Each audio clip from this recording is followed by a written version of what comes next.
on est le 10 mars 2025 et c'est Mathieu de l'équipe du lundi qui vous fait l'interview du cours de ce soir. Il y a eu deux parties, il y a eu une petite partie discussion et il y a eu une partie sur le sol, on va dire, partie pratique. Alors dans la discussion, on a retenu deux dates. Le 5 avril, qui est un samedi, sera la date de la représentation et le 19 avril, qui est un samedi également, on recherche des bénévoles pour la nuit du clown. Si vous êtes disponible le samedi matin ou après-midi, vous êtes les bienvenus. Si vous voulez donner un coup de main aux cuisines et installer les tables. Ensuite, après, on a fait connaissance de Coralie, qui fera le 3e trimestre pour les cours du lundi, et qui nous a demandé de lire ce sera sur le thème de l'amour, et qui va nous transmettre une pièce qu'on lira et on devra choisir soit une scène, soit un texte qui nous plaît pour le début du cours qui débutera le 28 avril. Ensuite, après, on a échangé avec Chloé sur le cours, les attendus, la représentation et ce qu'on allait faire.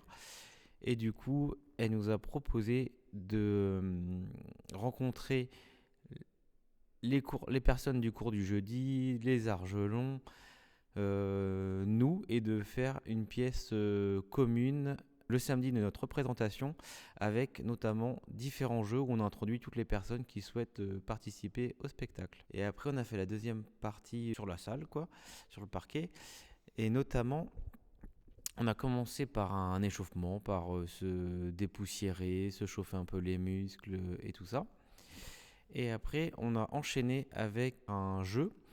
Et la consigne, c'était deux personnes font une action, le reste du groupe dans le public. Et à un moment donné, on peut interrompre et prendre la place d'un des candidats sur scène.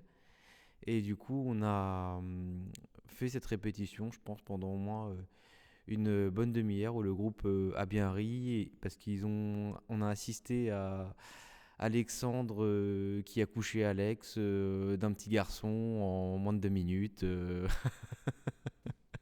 Voici par exemple le genre de scène auquel on a eu, on a eu droit. Du coup, en fait, après l'échauffement, on a marché sur le plateau. Donc on devait faire un plateau équilibré.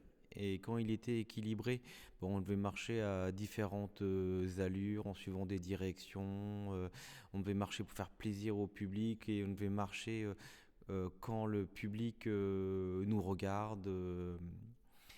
Et après, on a abordé une notion sur le plateau, quand le plateau est équilibré et le plateau n'est pas équilibré. Et donc du coup, ça nous permet de nous rendre compte, on vit différentes sensations, on est très proche quand le plateau n'est pas équilibré, ce qui n'est pas une sensation très agréable, on joue des épaules, on s'évite, on se regarde, tandis que quand le plateau est équilibré, on marche plus aéré, plus simplement, plus agréable, on est moins encombré tout simplement. Et après, on a fait un jeu où avec un personnage était Dracula et le but c'était de l'éviter, chose qui n'était pas simple parce que le personnage se déplaçait vite, s'arrêtait, allait vers nous et ça permettait de